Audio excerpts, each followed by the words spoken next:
At the outset, let me make it very clear that after World War One and Two, when the United Nations was formed, why was it formed? It was formed so that the world could come together. And from there on, democracy is something that is so treasured that there have been various organizations that have worked together to make sure that the world remains democratic largely. Now, therefore, we have nothing against global partnerships or developmental agencies and interaction with other agencies.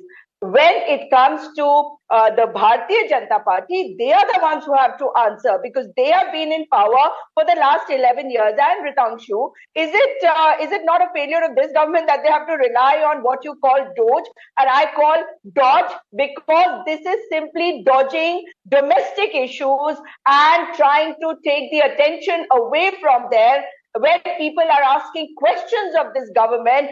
And the fact is that the governments in the country, the state governments, wherever the Congress has been in power, have been destabilized by the Bharatiya Janata Party, and the government has used its power to do so. And today, when they are relying on Mr. Donald Trump, who is a friend of Mr. Modi's, whether it is deliberate or not deliberate, when he takes the name of Delhi instead of Dhaka, the question arises as to whether it is the country which is sovereign really for this Bharatiya Janata Party RSS combined. Because let us go back a little. You saw the video of one of Mr.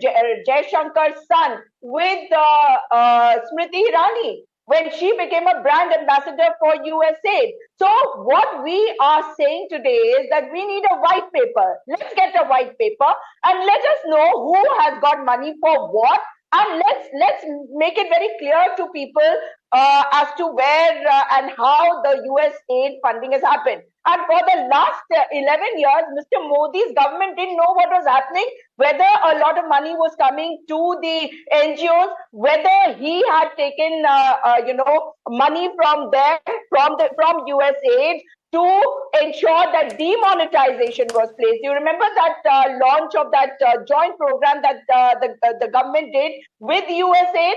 And there are a whole list of programs which they did with the USAID. So who has to answer these questions? Who has been in power for the last 11 years? The government must answer. And the biggest question is that when Mr. Modi, when he was not even Gujarat CM, and he was just an ordinary RSS worker, what had he gone in 1993 to the United States for? What was he doing over there with the American Council of Young Political Leaders, which was practically funded by the USAID? And we have grown up listening to this statement that RSS is America ka pittu. We have grown up listening to it. So clearly today the RSS and the BJP are exposed.